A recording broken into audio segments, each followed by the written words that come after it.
What's poppin', y'all? Drake is, let's keep in mind, this guy dropped on, what was it, May 15th? We're on August 15th now. Well, it's August 13th when I'm recording this. But we're months in, 4 months in, or 3 months in. Yeah, 3? My math's not all that hot. And he's still promoting this album. And the recent promotion was partially for a stake contribution that he made for his deal with them. But he did a 20v1. And one of the people that criticized this was none other than Wayno, who's boys with Charlemagne. Yeah, put into the hood to destroy us. Yeah, same as crack, same as all the other bullshit that they did to destroy black people.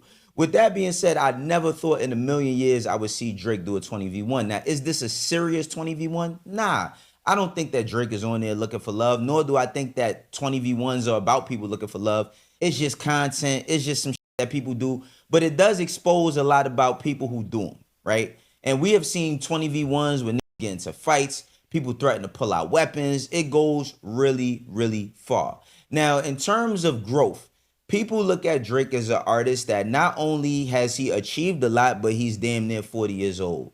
He should talk about certain things. He should be doing certain things in his life. And I'm going to tell y'all, from my standpoint, completely unbiased, and I know people are going to clip this, and, oh, Wayno, you always been a Drake hater. That's fine if y'all want to feel that way. As a fan of Drake's music, I was totally disappointed to see a do a 20v1, even playing wise. Now, if he would have did this in a music video, I think it would have been a little bit more tasteful because we would kind of understand why and how he was doing it. But as far as him doing some like this, I'm like, yo, bro, this is just corny. Like, honestly, it's corny.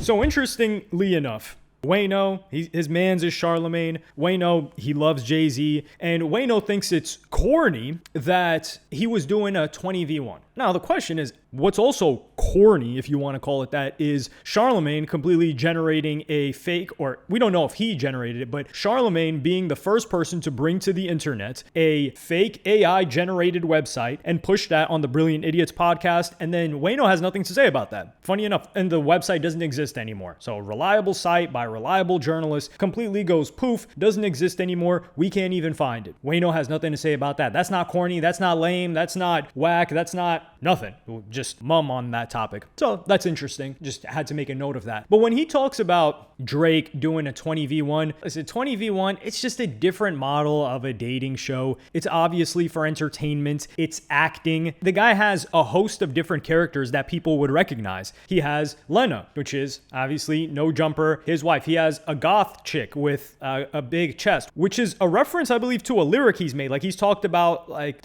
goth chicks with, big chests before. And he also had like this really, really white Toronto girl on there. He also had, who was that girl that was Jordan Lucas, who's like a fan of his. So he's tapping into all of these different markets that he's touching on this 20v1 show. And he gets to bring out the actor in him. So I don't get why this is such a big deal or corny, which is the word corny. We're going to go over this. I think this is an important word because if you want to impress a certain group of people and they're calling you corny, you got to adjust.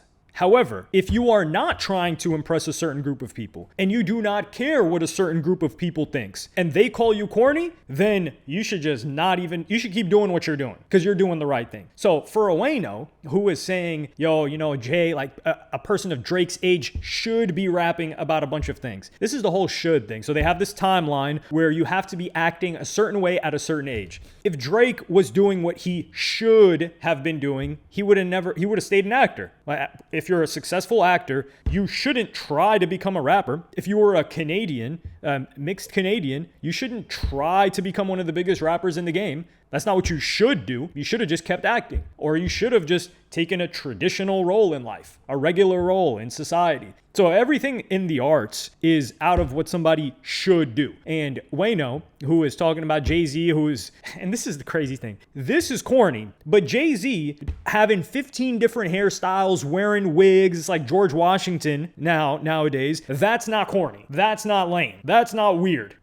He's doing hair care routines, and they're trying to make it seem like it's promoting his product, which it's not. Like, that was a backlash to people clowning him on the internet. He's like, hey guys, my hair is actually real, even though the length has changed from me having a buzz cut to me having these long dreads to me having this afro, all within the span of 3 weeks. But Beyonce's gonna come here and she's gonna, like, you know, do my hair care routine so I can show you guys it's real. Come on, man. What the hell is going on? If anything, Drake has a better sense of identity because this guy's not chasing the validation that Jay-Z's seemingly chasing right now. So Drake would call him out. Cute, you know, danger, push, let's go, danger, on, all that good stuff. Wayno, since you're our returning guest, what did you think of this episode overall? So I'm not gonna sit here and act like I was an expert in Polaris. Mm-hmm. I wasn't really familiar with her game.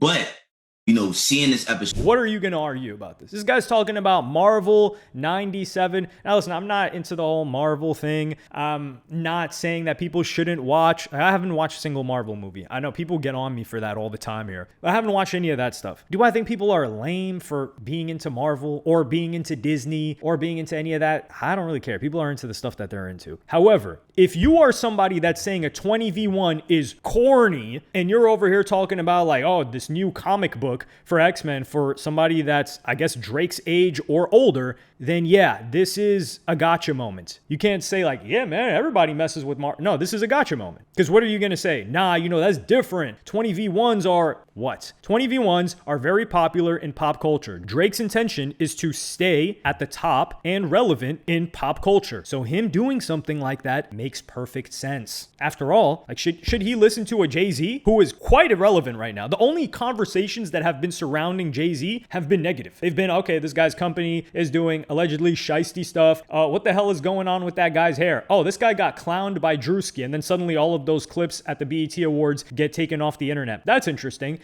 It's been nothing positive. Nobody's like, yo, I can't wait for the new Jay-Z album, except for me. Although now, like, I'm getting Jay-Z fatigue. So there's nothing but dissatisfaction, like clownery going towards Jay-Z, except for the people that are very, very close to him that are really old. The youth don't give a damn. Circling back to the youth point, and I made a tweet and I quoted the GOAT, of course, Ye.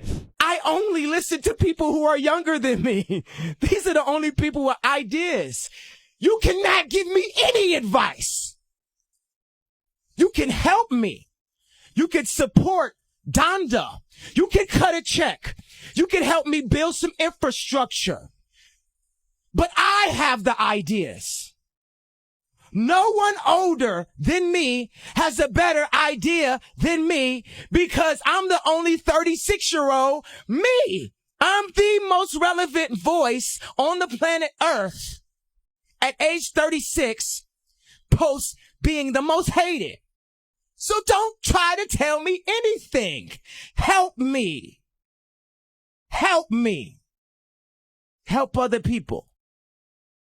So this was 10 years ago, because Ye is 46 right now, and it still applies. And in my tweet, I said, Drake took this exact playbook from Ye and is running it 10 years later. And these old farts haven't learned a thing. Old farts as in a mentality. The Ebros of the world who were telling Uzi Vert to his face, oh, we'll see you come back here in 10 years and we'll see where you're at. I guess it would have been funny if he showed up at Hot 97 10 years later and he's like, yo, where are you at, Ebro? You're not here anymore. So Uzi outlasted him. Anyway, I said there's a reason why Ye is the only rapper at his age that has a chokehold on the youth. Ye is 40. So he was saying this when he was 36. He is 46 years old right now. And when he drops or anything that he does, everybody is paying attention to it across generations. Do you think if he was listening to people like a Wayno, like a Charlemagne, especially after post-Yeezy era, Yeezus era, that he would still be relevant across all generations? Like there are people right now that are 17 that's like, yo, a lot of people that would say, yo, Ye is one of their favorite rappers. How many people are going to say that about Jay-Z? Come on now, it's crickets.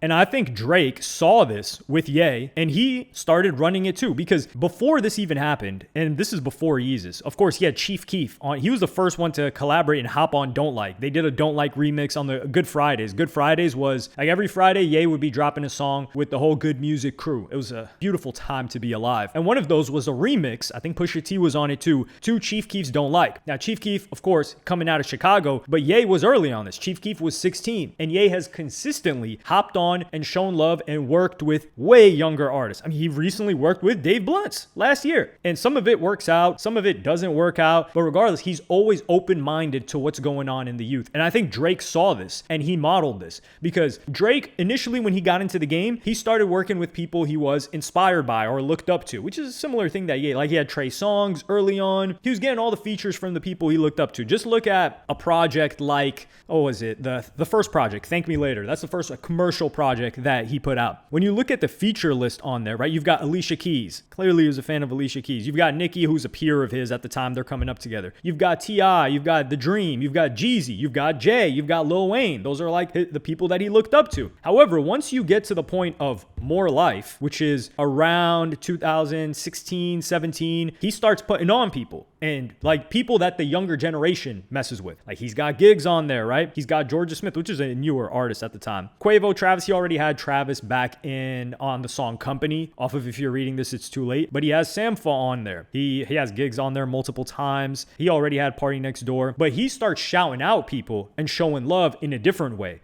So after the Good Friday stuff happens, Chief Keef, Ye is constantly on that wave. This is 2012 or so. 2013. When I first realized that Drake was doing this was when he was showing love to Kodak Black. Because I think he was showing love to Kodak Black in 2014 or 15. It was after Project Baby had come out. No, it was the second project that he had. Because Project Baby came out in 2015 and Drake was doing an IG story on a private jet, I think it was, listening to Kodak Black. Kodak Black at this time is around 16 years old. And ever since then, he's been tapped in and at least shown love to every new upcoming act that's got a wave. He doesn't work with all of them, but he's tapped in, he's listening, and this also increases his favorability from these guys and their fans as well. We've seen him tap in with 21 Savage when 21 Savage first got into the game. They did that song Sneakin'. So he's taken this and adopted it. And who at 39 years old, Drake is 39 right now, about to be 40, who at his age, we're not even talking about EA, is as relevant with the youth as Drake? Nobody. They've all, maybe some people got their own niche audience that grew with them, but to constantly be able to capture the new audience, you have to be tapped into what they're doing. That's why like a Tootsie Slide made perfect sense at the time. Now, was he early to the TikTok wave? No, but he realized like, okay, this is a wave. This is what the youth is on. I'm going to make something for this. And it ended up being one of the biggest songs of this decade. So that's the thing, is that people like Wayno, Charlemagne, they don't know how to keep somebody relevant for decades because they haven't done it. And they're just thinking about themselves. This is a selfish mindset. They're thinking about like, yeah, I want him to make something that I would like, which he did say that he loved Iceman. And that's the thing. Like people will just try to portray Wayno as a Drake hater, which is not the case. He talked about Iceman as the best rap album this year. And it goes to show that Drake dropped something for everybody with these 3 albums. So he did say he loved Iceman. So he dropped something that you enjoyed and you don't enjoy something that he does, like outside of the album. I don't think that should even matter unless, he's doing like Ye, right? Like Ye's talking about letting his wife get cracked by other dudes. I just pretend that he was hallucinating and he didn't really say that just to keep my own sanity, of course, so I can still enjoy the music. But that doesn't harm me enjoying his catalog.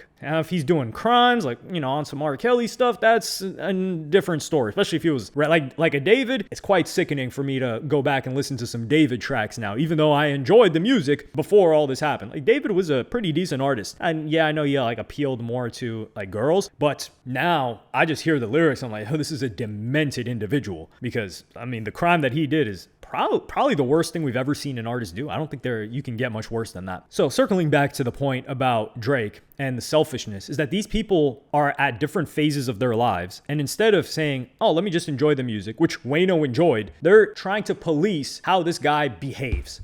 And we're going to talk about this in a separate topic of why Drake ditched this like crop of media and why it was the best decision for him to make. But let me know what y'all think about this in the comments. Like, subscribe, and hit the notification bell if you enjoyed. And I'm going to see you on the next one.